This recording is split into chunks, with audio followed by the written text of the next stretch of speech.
The rain hammered against the hospital window like 1,000 urgent fists, each drop carrying the weight of desperation that pooled in Sarah Mitchell's chest.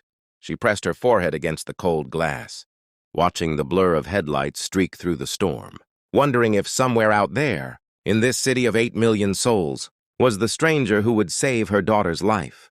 The doctors had given them 6 weeks, maybe 8 if they were lucky, but luck had abandoned them the day 7-year-old Emma's organs began to fail.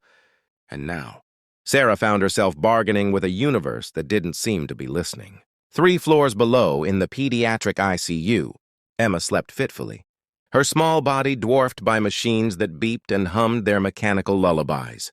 Her stuffed rabbit, Mr. Whiskers, lay tucked under her arm, its fur worn thin from years of love and recent tears.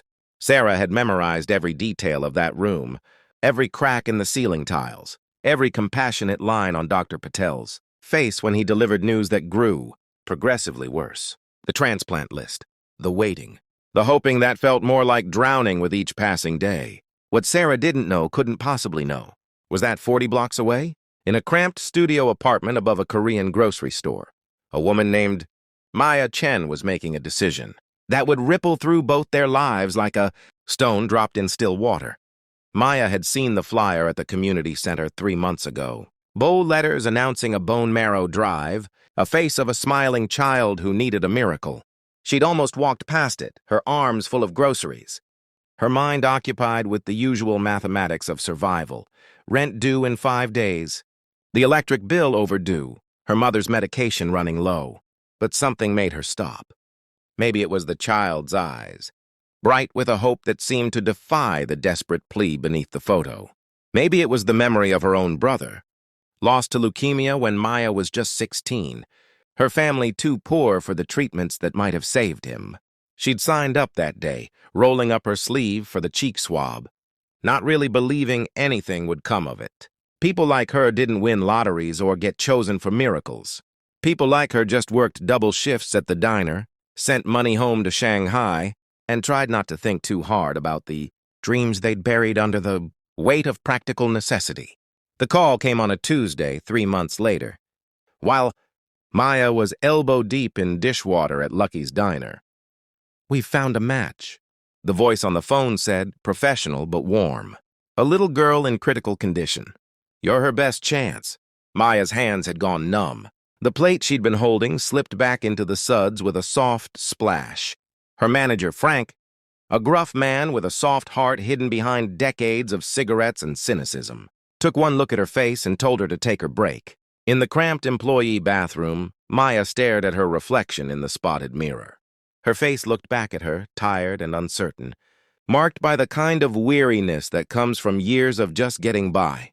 The procedure would mean taking time off work, time she couldn't afford. It would mean discomfort, maybe pain. It would mean disrupting the delicate balance she'd constructed to keep her head above water.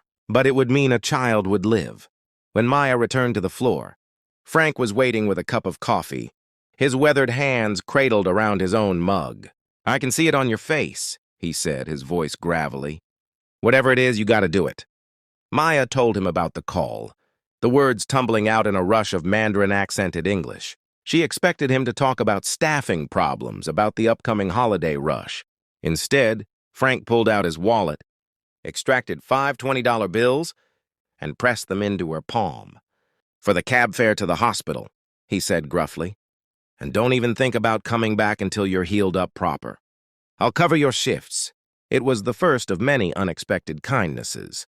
When Maya's landlord, Mr. Kowalski, heard about the donation, he knocked on her door with a pot of his wife's chicken soup and told her not to worry about next month's rent. The Korean grocers downstairs, the Kim family, started leaving bags of fresh vegetables outside her door. Even Rosa, the perpetually grumpy woman from 3B, left a note that said simply, "You are brave. God bless you." The procedure was scheduled for the following Wednesday. Sarah knew none of this. She knew only that somewhere, somehow, a donor had been found. She wept in the hospital corridor, her body shaking with the kind of sobs that come from the deepest wells of human emotion. Hope, she discovered, could hurt as much as despair when you'd taught yourself not to feel it. The night before the transplant, Sarah couldn't sleep. she found herself in the hospital chapel, a small room that smelled of furniture polish and old hymnals. She wasn't particularly religious, had never been, but desperation has a way of making philosophers of us all. She knelt on the worn cushion and whispered her gratitude to the stranger who was giving her daughter life. "I don't know who you are," she said into the darkness, "but thank you, thank you, thank you." In another part of the hospital, Maya lay in a pre-op bed, an IV trailing from her arm. She thought about Emma, the little girl she'd never met but whose name she now knew. She thought about her brother, about all the children who never got their miracle. She thought about the strange and beautiful interconnectedness of human existence, how a simple cheek swab could link two lives across the vast indifference of a city. A nurse named Patricia, who had worked in transplant services for 23 years, sat beside Maya's bed. "You're the fourth donor I've prepped this month," she said softly. "And every single time I'm reminded why I love this job. You're saving a life tomorrow. Not everyone gets to say that." Maya smiled, though fear fluttered in her chest. "I just keep thinking about her mother," she said. "What she must be feeling." Patricia patted her hand. "Gratitude," she said simply. "More gratitude than words can hold." The surgery went smoothly. Maya woke in recovery with an ache in her hip and a lightness in her chest she hadn't felt in years. Through the fog of anesthesia, she heard Dr. Patel's voice saying the donation was successful, the transplant underway. Emma would receive the gift of life. 3 days later, when Maya was cleared to go home, she found Frank waiting in the lobby with a wheelchair, even though she could walk. "Hospital rules," he said with a wink, though they both knew he'd just wanted to make sure she got home safely. The diner staff had taken up a collection, $300 in crumpled bills and coins, to help with her recovery expenses. In the pediatric ICU, Emma's color was returning. The monitors showed numbers that made Dr. Patel smile for the first time in weeks. Sarah sat by her daughter's bedside, holding her small hand, watching her breathe, each rise and fall of her chest a miracle, a gift from a stranger. Hospital policy prevented donors and recipients from meeting immediately, but Sarah insisted on writing a letter. She labored over it for hours, crying through multiple drafts, trying to capture the enormity of gratitude in mere words. "You gave me my daughter back," she wrote. "You gave her a future, dreams, first days of school and last days of summer, teenage heartbreaks and wedding days. You gave her life, and in doing so, you gave me mine back too. I will spend the rest of my days trying to be worthy of your kindness."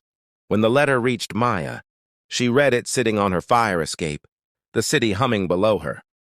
Tears streamed down her face, but they were good tears, the kind that wash the soul clean.